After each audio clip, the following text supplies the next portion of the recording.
First of all, let's begin by talking about who's a good candidate for DBTC. Which of our kids are coming to DBTC? So you're gonna see we have this classic slide that you're gonna see in most times that you have a description of a clinical treatment, which is what are the rule-in diagnoses, what are the rule-out diagnoses. So we have ADHD, oppositional defiant disorder, DMDD, anxiety. Okay. But when we talk about the kid who is a really good candidate for DBTC or DBT for children, we really use the term a supersensor. So these are kids who, and there's a specific reason why we try and use the term a supersensor rather than focusing on the current diagnosis.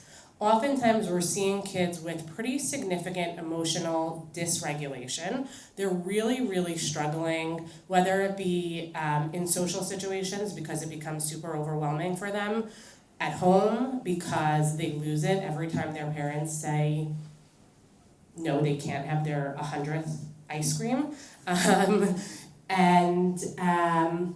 or at school, anytime a teacher needs to set a limit.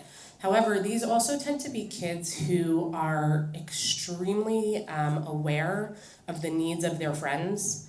They tend to be often, like their parents when they come in, describe them very often as, when I'm having a hard day, this is my kid who notices that I'm having a hard day. He senses or she senses it. So it's really, we want to avoid the pathology this early on, or pathologizing it this early on, where we want to really understand, and not only for us to understand, but also help parents, and then ultimately help the kid to be able to realize this is not a bad thing, okay? Most of the time when kids come into my office, I have to work very hard to convince them that they're not in trouble for coming into my office is not a punishment. Because it's oftentimes secondary to they're having big blow-ups, they're getting into trouble a lot at home, etc. And there's a lot of work that comes in terms of, especially in terms of kind of like that initial buy-in. Why on earth would this kid come into my office? And it's saying, listen, you have a lot of amazing strengths. You notice your feelings really, really well. Maybe you feel your anxiety more than most kids. Maybe you get, when you get angry, maybe you feel it a little bit stronger than other kids in your neighborhood or that you know. But we're not going to look at, that's not a problem. We're just going to see how to help you make really good use of that, rather than this is terrible, for you, why is this kid coming in? Because it's really annoying for them that their parents keep telling them that they're not allowed to watch TV anymore, and they want their parents to let them watch more TV. So I will say, great, let's get in line. Your emotion, what's happening is that, this is getting in the way for you. Let's figure out together how we're gonna help you meet your goals, how we're gonna help your parents meet their goals. I forgot to say, if there are any questions throughout, feel free to let me know. And I'm not used to standing behind the podium, but I was instructed because of the video cameras over there that I have to stand right here. So sorry if it's not that as dynamic as I would normally like it to be. Okay. Now this model is pretty familiar, hopefully to most people here, the biosocial theory. Right, we have people who are born with a biological vulnerability. There's some sort of invalidating environment. I want to remind you that when we talk about an invalidating environment, it does not need to mean that it's poorly intentioned environment, right? The parents can be amazing parents.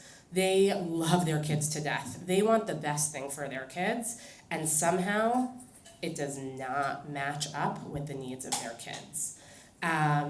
Or the school, right? Again, invalidating environment does not mean always that they're critical, but that it is so not, something is not matching up, okay? Obviously, we also have plenty of examples where the environment really is telling kids something like, would you please stop freaking out already? Like, it's not that big of a deal. why are you making such a big deal out of the fact that we don't have, that we can't go to the mall today? We just went to the mall yesterday, don't you remember? And so and obviously more invalidating environments such as abuse, neglect, etc. But I want to kind of highlight here that the invalidating environment is not necessarily intentional. When we then talk about what we're targeting, when we think about biosocial theory in DBTC, then what we understand is, wait one second, we have this amazing opportunity. We have these kids well before, right? They are at all, we cannot diagnose borderline personality disorder. This is like, there's no way, right? Sometimes we'll have blossoming, we can imagine a future for a kid it could develop into borderline personality disorder. But we have these beautiful opportunity where we have these young kids and we get to really address and look at earlier on, we get to change the course of history, basically, okay? We get to help and change this pervasive history of invalidating responses, right? By literally working with the parents to figure out how to validate. Like, how do we do that so that this kid, who it is really challenging to validate because, again, we just went to the mall 5 minutes ago. Why are they crying again that we didn't go to the mall? So it's really, really hard to validate, helping the parents with validation. And then also we're changing the course of history by changing that inaccurate expression.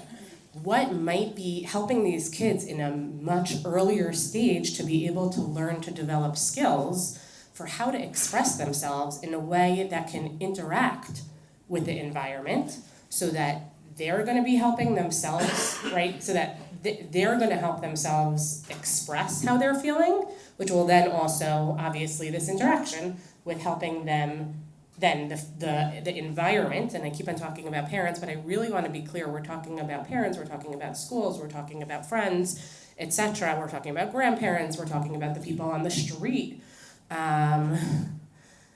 We're talking about, the family goes away on a vacation and they don't, and, all the people are kind of looking at them and saying, why are they, what's going on with the kid over here that they're having such a massive explosion, and screaming about something. So that also can be an invalidating environment. So how to better express themselves from a much earlier age so that the environment and them can interact in a more validating way and in a more effective way. Okay, so we're going through the theory, but kind of quickly, and also with the kind of just keeping in mind how this looks with young kids. So what's the kind of at the core of the child's dialectic, right? Is so if we know that we're working to help hold two truths at the same time, or multiple truths at the same time when we talk about dialectical behavioral therapy. So there are so many dialectics that are inherently part of a child's experience. And one of the main dialectics, and for anybody here who has ever interacted with a child, who has a child of their own, who has ever walked across, past a child, right? You know that they have their needs. And the parents have their own needs. The parent needs them to go to sleep, and they need to play another game of Roblox, and that is both true, right? The parent does need them to go to sleep, and they also really need to play another game of Roblox. And so how can we hold those two truths at the same time? And I notice a lot of smiles because sometimes it sounds so crazy. Really? Can't we just tell the kid that no, you don't need to play another game of Roblox? You will survive if you don't play another game of Roblox. When we're holding the dialectic for a kid, again, as clinicians, we're thinking about our role as the validators If I were an 11-year-old boy, it would be absolutely impossible for me to envision going to sleep and not playing, like going to sleep right now. There is a tournament, a Roblox tournament. I think Roblox has tournaments. There's another one that I know has tournaments. I forget them.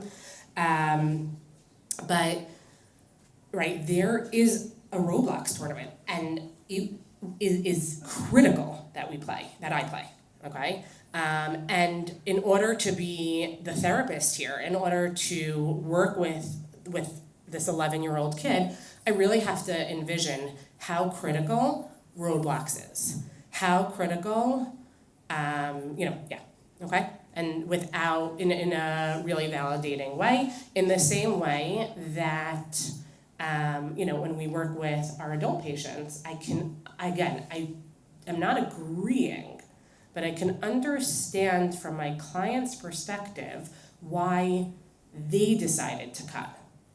Okay, and by the way, I'm talking more about the behavioral. Oops, sorry about that. More of like the ODD, more of the oppositional kids that come in, mostly because those are who I see more of in the practice. Although we certainly actually have kids who are coming in with non-suicidal self-injurious behaviors. We have kids who are coming in with suicidal ideation, and working to understand, like, how did they get to that point? Where is it, why are they expressing themselves in this way, especially at such a young age? Okay.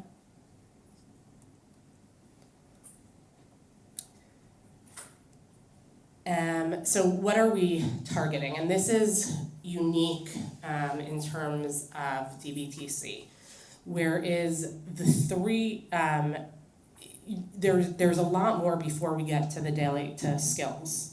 Number one is parental emotion regulation. If the parents aren't regulated, I think a lot of clinicians use the analogy of the face mask, right? Not the face mask, the oxygen mask when you get on a plane. If you don't have your oxygen mask on, you can't put your oxygen mask on your kid. So if you're not regulated, there's not a whole lot that's going to happen, right? That's going to be able to help your kid regulate in the moment. So first of all, helping the parents with their emotion regulation, helping to create a validating environment. We're going to get more into that in a minute, and then certainly daily skills practice. So that's what we're going to be targeting. Okay, it all starts with the family in DBTC. Oftentimes we won't even, and we can be talking about pretty, like challenging clinical situations or presentations. And if the parents aren't involved, we really can't see them because we need to first, as Francesca likes to say, it's a great line, so if you're going to write something down, write this one down.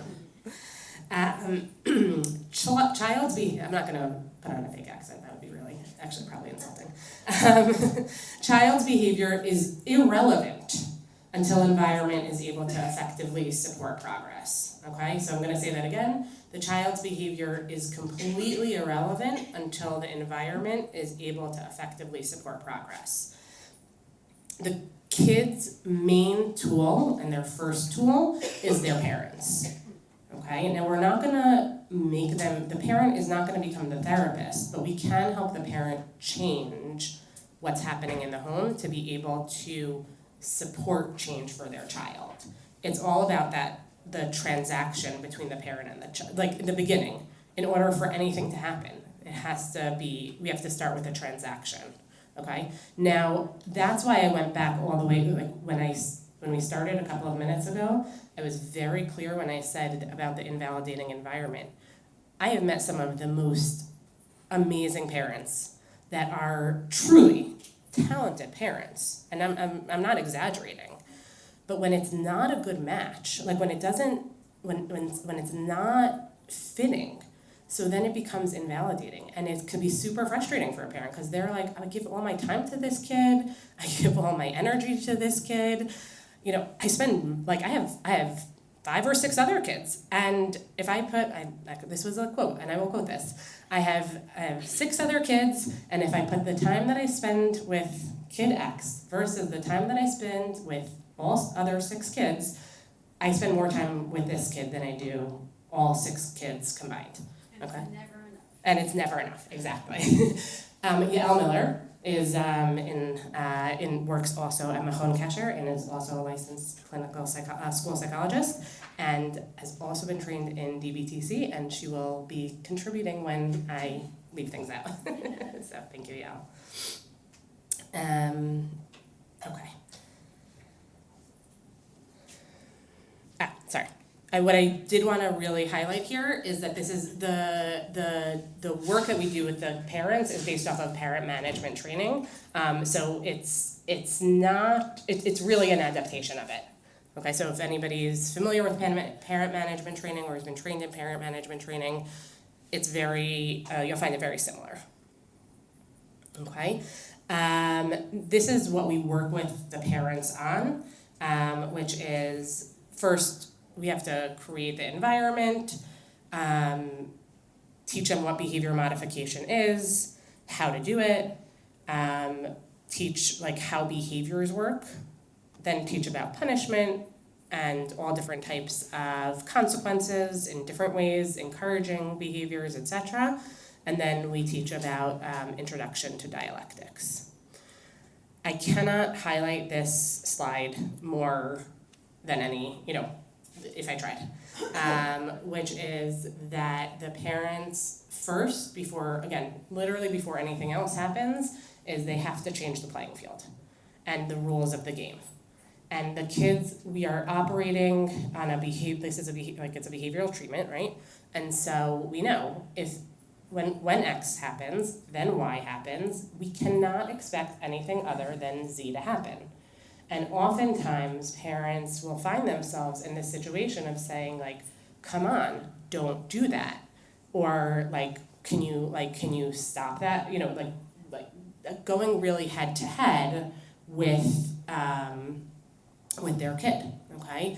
Or, which ends up escalating the behaviors to the point where a kid will then engage in some really dangerous behaviors because the parent has not listened to them, okay? And this is a lot of times what we see within this interaction. And it may be happening other places as well, okay? But in order to be able to help the kid understand where change can happen, it needs, we have to change how the parent is reacting. Okay, and how to make it a more validating environment. And I can't even tell you the number of times that parents say, but I always say, I see that you're angry. I know that you're having a hard time. And then my kid blows up at me, right? And that's their immediate response when I say, oh, sweetie, I know you're angry, when their kid is throwing things. So I like to say, if you were to a rally about something that you found really important to you, like I don't care what the cause is, okay? It could be literally whatever your cause is, okay? Everybody think for a second. You go to a rally about something that is important to you. If somebody gets up there and says, thank you everybody for coming. I think that this cause it's an important cause and I'm glad that we're all here. Versus the person that gets up and says, everybody, let's go. We have to, this is the most important cause, and gets really riled up and excited. And okay, so who do you think is validating and understands your perspective more? A or B? B, right?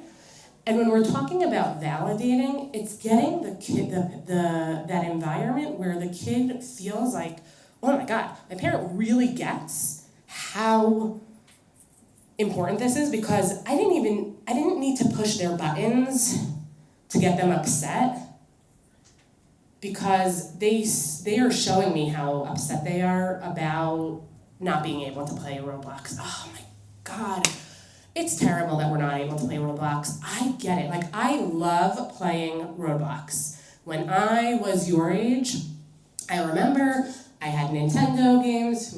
We didn't have Roblox. What was it?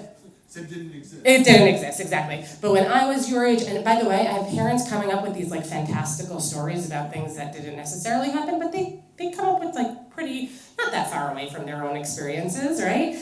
Like I played, Nintendo, and then it was devastating because my parents told me that I had to go to sleep. And I remember this was like the worst day of my life. And I really understand that was like the worst day of like, I can understand why for you this is terrible, because I remember it was the worst day of my life when I needed to put down that Nintendo Game Boy. And it's a very different validation from a parent when they're saying, oh honey, I see you're angry, which really means you shouldn't be angry, versus, oh man, I'm also really pissed about this. Okay, again, validation does not mean agreement, right? We all know that. Or just a reminder, okay? We are not agreeing that then it is okay to throw knives at your little sister, okay? No, that's not okay. Like it's interesting, right? Because balancing the need for change, which Francesca talks about as being actually invalidating. I take a little issue with that because I don't think that changes, but okay, I'm not gonna get into that. I think that we can really validate and we can look for change. Any questions about this slide? Because I can't stress it more. Yeah. So I have a sister that kind of meets this category. It's not from a clinician's lens, I guess this would be like more from a family lens. Mm-hmm. That like if my mom were to say to her like validate her in the way that you just did, she would be like, so you see exactly how angry I am, so then what's wrong with you? Right.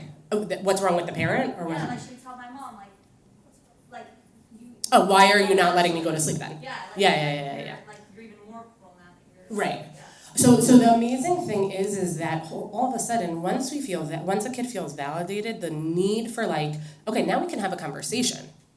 Meaning then all of a sudden, we just moved from emotion mind to a little bit closer to wise mind, right? Because I am now not trying to prove to you how terrible this thing is, right? How terrible my little brother is who looked at me. Right? Like my little brother, we were sitting in the back seat of the car. We're on our way to Disney World, okay? And my little brother looked at me.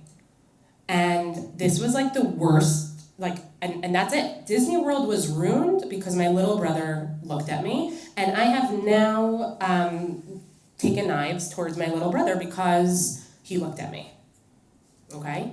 Now, we want to catch it before it gets to the knives to be able to say, I get it, that's really terrible, but now all of a sudden, it's a whole different conversation that we're having, right? Yeah. I'm asking as a parent, Yeah. what if it's really hard to appreciate how upset your child is, Mhm. and therefore it's hard to authentically validate them in a way that they're going to feel understood? So I want to give the example that I was just talking to Al about. There was one time working with a family, and the parent and the kid, and this was a pretty young kid, it was a fairly young kid, was crying hysterical. Now, why was this kid crying hysterically? Really, and like tears and screaming and was about to start throwing things. Why? Because the parent didn't give them dessert. Now, here's the thing. There was a lovely piece of lemon cake on the table that was specifically designated for this child. Okay? And I highlight that example because we oftentimes get stuck in the dessert, the thing they're crying about. And it's oftentimes, meaning again, for a kid who is so intensely dysregulated, it very quickly moves from what they're dysregulated about to the fact that they're dysregulated. And I think kind of making that switch can be helpful in that way, or hopefully, in terms of forget the dessert, forget whatever it is that they're screaming at you about that is not fair. again, because as soon, and also what I like, the kind of the mashal, that I like to use here is, if you go in with rational mind to talk to emotion mind, you're not getting anywhere, right? If I can explain or somebody can explain to me beautifully in Chinese about how to regulate my emotions, right? And they can do an amazing, amazing job, but they are talking a different language than I am. And there is no way that I can understand them when they talk Chinese, even if it's exactly correct. Does that make sense? You're saying it's not necessarily about the content. Right. So the response to that type of situation, like even with the dessert, right, it would be more like, wow, you are really upset right now, Right, and getting upset with them about the dessert, like it's, and by the way, we don't end with validation, right? Like this is not the end of the treatment. That's it, DBT, but there's not much to do until we've like really significantly moved the meter on that. Has anybody ever seen the video? I just think it's a funny video it's a woman and a man. They're in a relationship with each other with the nail on her head, and it's not about the nail, right? And it's like, but it's getting in the way. It is not about the nail. And it can be really frustrating for a parent because they're going to spend a lot of time trying to validate. But again, as we know, like if we think about it as a clinician, I have not validated my client until my client feels validated by me. Okay? I'll say that again. I have not validated my client until my client feels validated by me. So I could say everything, and until they understand that I get it from their perspective, I've tried, right? And we all try, okay? And it's worthwhile to try. But instead of looking at it as, well, validation doesn't work, I want to think about it as, let's wait till we get to the point where like my kid gets that I get it, okay? And parents are oftentimes like, hold on 1 second. Parents are oftentimes like, oh no, but then they're going to think that it's okay that you take knives to their little brother. Oh no, right? Oh, it's okay that they're about to jump off the Mirpasset. Absolutely not. That is not okay, right? We are not condoning it. We're not saying that it is okay to do that. But I'm not talking about what you're doing. I'm talking about how you're feeling. Yeah. I want to piggyback on her question a little bit. The difference between, if you say to your child, oh, it's hard to put down the technology, I think we could all relate to that, even ourselves. Mm-hmm. And if someone's looking at you, like I've had that with my kids, oh, she's looking at me, oh, that's like the most horrible thing. So that as a parent, like, they're going to feel like what you're projecting, they're going to feel, okay, with the technology, she really gets me. Like, I still, as an adult, as a parent, that you have this struggle also with technology. Even when you were a child, you could say that. But with they look, she looks at me, it's like, yeah, I know that's really the most horrible thing. I remember that when I was a child. No, I can't relate to that. If someone looked at me, I would freak out. So, Right. like, as the parent, do you then, if you know it's about something else, do you then try distraction, or you try to say, well, I see you're upset about something, like, I don't believe it's about the fact that she's like staring at you, although you can't say that because that's what they're pinning it on. But what? It doesn't make a difference what it's about. That's the point here. It doesn't make a difference. The point is not to validate that, meaning it's not about my little sister looking at me. I see that you are devastated, and I can understand that you are devastated. Exactly. And you have a right, by the way, to be devastated. Okay? I would say almost every kid that comes into my office, okay, not every kid, because we're in DBT, right? So we're never allowed to say ever. We're never said in Denver, and we're never said, okay, well, okay. But a lot of kids, a vast majority say, I am not allowed to feel angry, I am not allowed to feel sad, and I am not allowed to feel anxious. Okay? And by the way, very good meaning parents who are always, no, we love our emotions, we love our emotions, we love our emotions, and yet, like, can you not get upset at your sister for looking at you? Well, but I am upset. And it's not about the why, it's about that I'm upset. Okay. Yeah, we'll take one more question and then we're gonna move on to, yeah. Is this like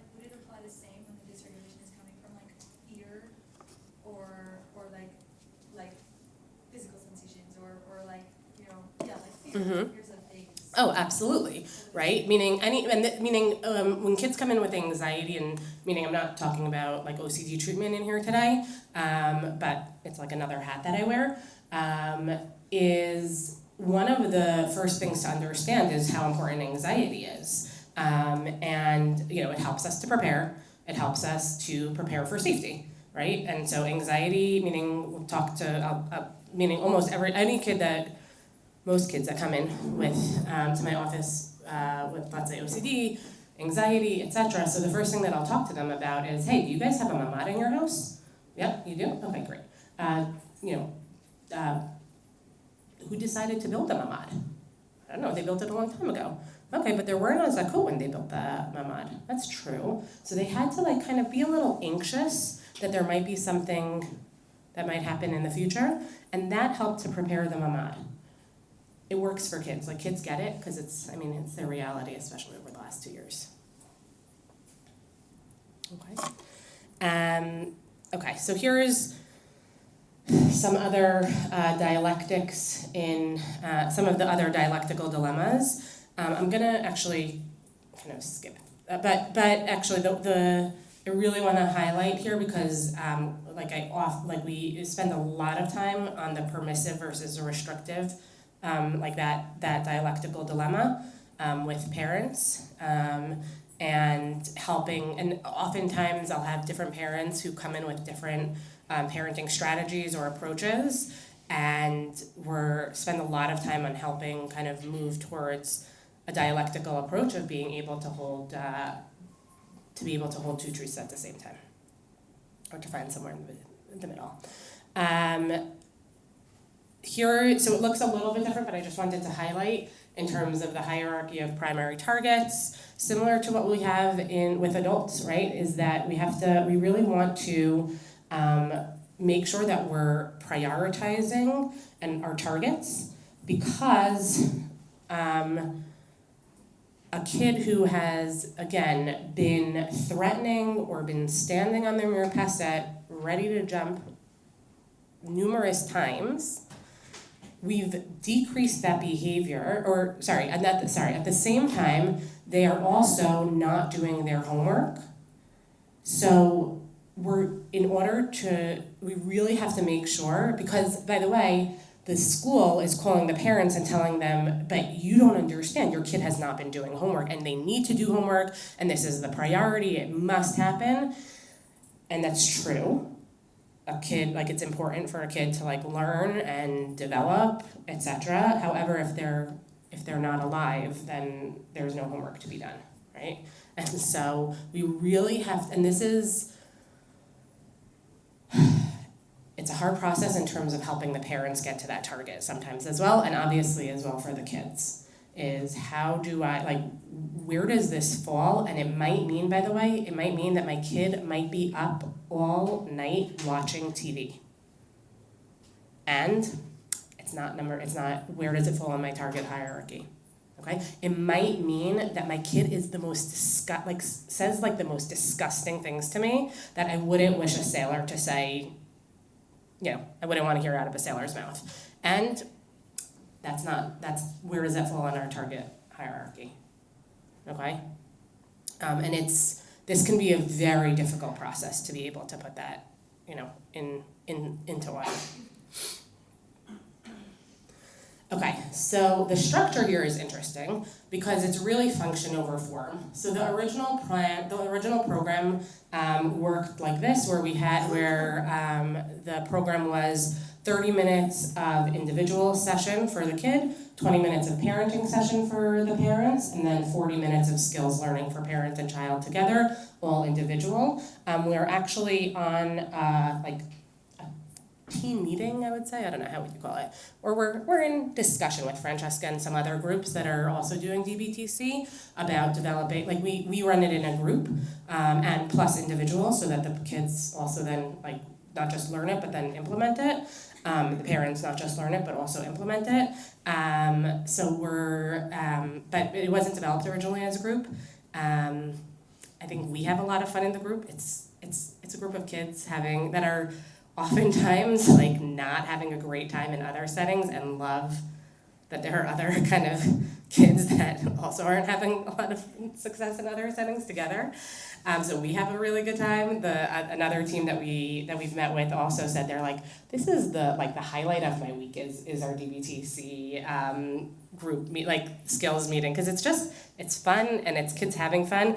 It's wild. Okay, I'm not gonna. There's a lot of it's wild, but it's fun. Okay, so let's go through the one. So we've spoken about kind of what we focus on with the parents. What do we focus on with the kids? What type of skills are we teaching them? So we have the same modules as we have with adults. Mindfulness. Now, if we started out, the reason why I chose to start out with the counting game, is because mindfulness is actually very familiar to kids. Most of our exercises that we do are just part of their everyday life. We play Jenga, right? We teach them how to do some other things mindfully, but there are so, meaning that process of just spot it, right? We play Spot It is a great mindfulness game. So we have Operation Super Mindfulness, that is if you start to think about what's going to happen in the next second, you're out. I mean, honestly, I've lost Operation more times. Actually, I've never won Operation. But it's such a part of their life. It's not that distant, but it's oftentimes it's a matter of teaching what again, they know how to be mindful. They know how to be mindful, or know the activities that, let me say it differently, they know the activities that can lead to practicing mindfulness. What we're really focusing on is, hey, what does that mean, right? What is mindfulness? Can we translate that to other areas, so that you can work on mindfulness outside of when you're coloring, or outside of when you are riding your bike outside. Okay, and we also focus on this concept of teaching wise mind versus rational mind versus emotion mind. Okay. Our next set of skills is dealing with distress. Yeah. Oh gosh. Okay. Dealing with distress. I want to highlight, I can't highlight more, the stop skill, because the stop skill is is almost like it's the basis of mindfulness in general. The stop skill is kind of you have to stop, take that step back, observe your surroundings, and then pick what to do, and that's in essence it's the practical steps of mindfulness. Well, whatever. Okay, I'm not going to get into that, but It's the easiest one to remember. it's the easiest one to remember. The kids remember, yeah, absolutely. The kids remember it, and it's the jumping point for almost every other skill. Improving my relationships. So we had a really fun activity where we had scales, and it was looking at my needs versus others' needs. Kids oftentimes will say, no, obviously I have to pay attention to other people's needs because that's what they're supposed to do, right? I'm not but wait 1 second, but you also have needs, right? So meaning, and how to find that balance, the give versus the fast skill. So that's number one. And then the assertiveness, oh my God. Do kids love hearing that they have a magical potion and wand to be able to get what they want? And that's really what the Dear Man is, meaning I always remind them that it doesn't mean that they necessarily will get what they want. I have to tell parents they are allowed to say no. However, if you use a Dear Man, you are going to be much more likely to get what you want. And the kids' eyes light up, are you kidding me? I really have a magical potion that will help my parents to say yes? Well, yes, you do, because you're going to go into negotiation, and all of a sudden you're going to find that your needs are not that far apart, right? And so it's very exciting for them. And parents, I've literally had parents in the room saying this thing that they have been saying no to. Well, when their child, it's not just because they're using the Dear Man, but because how they're explaining themselves and why they need another hour of roadblocks. All of a sudden, it's really hard to say no to them. Now, they might not say yes, but they might say something along the lines of, okay, so, well then, yeah, let's give you another 15 minutes. Like, you clearly need to be up for this. Or, you know what, tonight there's a tournament, so you need to be up for roadblocks for tonight, but tomorrow, but just for tonight, right? So again, it just allows parents to say yes. Emotion regulation is skills for understanding emotions. We focus on the thought versus the emotion versus the behavior. When to act on the emotion. If there is a danger, and this is sometimes really shocking to kids, right? There are times where you need to act on your emotions, and once you start putting it in that language for kids, they really get it. They're like, oh yeah, well, if I saw somebody beating up my little brother, I would feel really angry, and I actually probably should like push that person away, because otherwise my brother is gonna get pretty hurt. So, wait, that's surprising. Nobody ever told me that I'm only allowed to hit somebody. Well, maybe in Israel they do tell them a little bit more, right? But putting it in that language, again, it's very validating, because they've been like, there's a lot of no, you shouldn't be, and here we're finding the times that you should act on your emotions, and then teaching opposite action. Here we've had a trial. We've had 2 lawyers in the room. We've had one kid being the lawyer for opposite action, the other kid being the lawyer for acting on their emotions. We've had a judge. We've had like the person who's bringing their emotion, and the kids get really into this, right? Like, this is like, it's fun. We have a gavel, you know, the whole 9 yards. Okay, so I want to talk a little bit about then how does this look when we move over into individual therapy, right? Because I spoke, like, the skills we're learning in that group, this is, again, how we do it in our practice. But then once we move over to individual, we want to make sure that there really is follow through with using the skills and not just learning the skills. And oftentimes, by the way, I will say that when we don't have enough individual sessions, it falls through, okay? Because the implementation is critical here. So here is an example of a diary card. We have emotions at the top. We have the behaviors that we're looking at: aggressive behaviors, talking back, verbal aggression, destructive behaviors. But we can fill that in with anything that we want, really. And then skills practice, and then we have all different skills. Although, oh, I see what I did. I accidentally deleted all the skills from that. This column over here is supposed to say all the names of the skills the kids practice. Honestly, this is, I use this really more for older kids, like 13, 14, 15-year-olds, because it's a lot.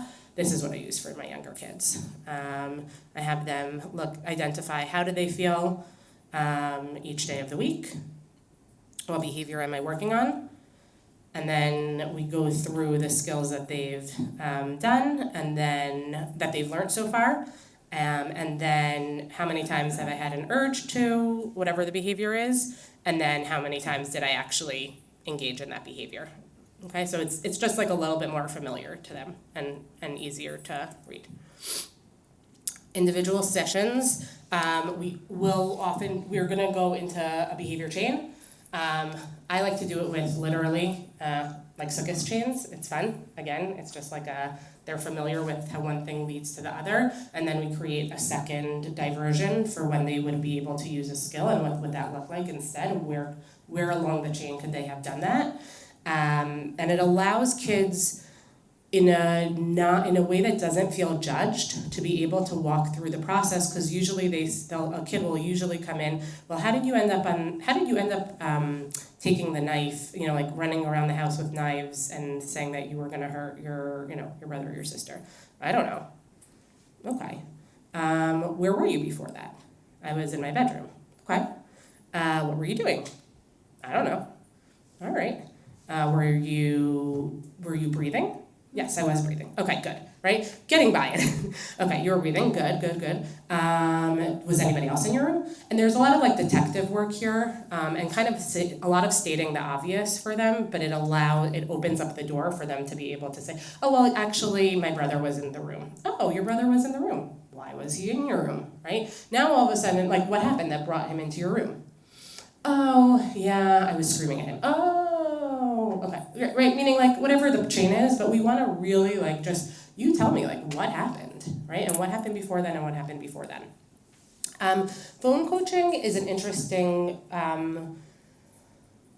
is interesting when we use it. More of the, we really actually want the, more of the encouragement of skills use to be with the parents and encouraging through use of, this is the point chart, this is a lot of work for the parents and for the kids, honestly.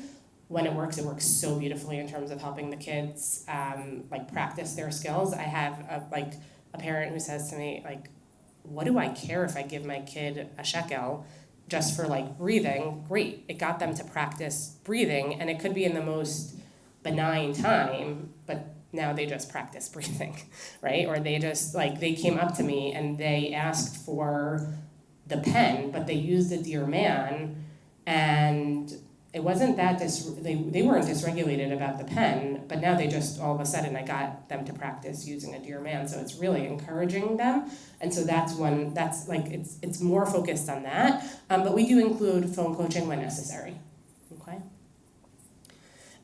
This is what the behavior chain analysis looks like in Francesca's like workbooks, which is, it's like a 3-headed monster. We go from the bottom, the event, the thought, he hates me, the feeling, it goes to anger, the urge. We use a stop skill right away, and then we think about 3 options that we might have, after effects, like what happened afterwards. That's the point chart. Okay, I have to mention this, even though I will mention it, like there's a core problem analysis, which is, it's like secondary targets to look at like what is getting in the way. If they're crying over the dessert, what are they really crying? Right, exactly. If they're crying over the dessert, what's really bothering them? Is it a sense of love, self-love, a sense of safety, or are they looking for a sense of belonging? And Sense of safety goes with anxiety. right. It's often it's feeling of, I'm not safe. Thank you, Yella. Okay, some challenges here with DBTC is the time commitment. And we're asking the parents to be quite involved. We're asking the kids to be quite involved. We're asking a lot.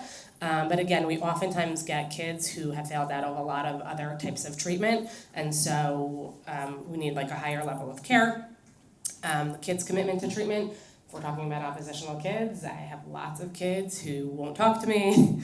I mean, I will, if it's going on for too long, I'm not gonna have a kid stay in therapy if they're not talking to me, and they're not interested, and it's gonna do more harm than good, but there's a lot of work of just kind of a lot of connecting. And then having the parents follow up with the homework is so hard. It's probably actually the hardest, like the biggest challenge in implementing DBTC. Okay, with that, this is my information. Feel free to reach out with questions, thoughts, concerns, critiques. And that note, I will take questions, yeah. So how often is like individual child parent groups? It's really, so the core is function over form, which is you sit down and you meet with the family and you decide, like, how often do we need to meet with the parents and how often do we need to meet with the kids? What I will say is though we have to meet with the parents before we meet with the kids, because we can't expect things to change with the kid until things are already in place with the parent, because the kid can start using skills and the parent won't notice it. Are there cases that you could treat only for the parents? We have, meaning we work with parents who their kids are not willing to come into treatment, yeah. And we do see progress, and then we hopefully try and help the kid come in also, yeah. When did the home cashier open? When did it open? It's like 2 years? 2 years ago, sure, 2 years ago, yeah. I wish I had known. Thank you. But the group started last year. The group started last year, yeah, exactly. Maybe one more question, then we're gonna. Yeah. I assume it's a longer answer than you can give, but what's your approach when the parents aren't necessarily on board together? Yeah, so really good question, and I'll very briefly address it because it happens more often. No, not 50-50, yeah, sure. So first of all, we often have, like, if I'm working with parents and I'm not seeing any progress, and I say, wait 1 second, this is really a relationship issue, I will refer for couples counseling. I have had two of my most successful, DBT cases were where the parents ended up going to couples therapy, and then they came back, and I was the movement that it allowed was like it was wild. I couldn't believe it, honestly. I literally didn't believe it. So that's one, but a lot of it is so much working on the dialectic within the parents. If it's not like if it's really a parenting issue that they're really seeing things differently within the world of parenting, then we'll do a lot of dialectic work, like a lot of how do we see, how do we work on this dialectic between the two of you. All right, thank you so much.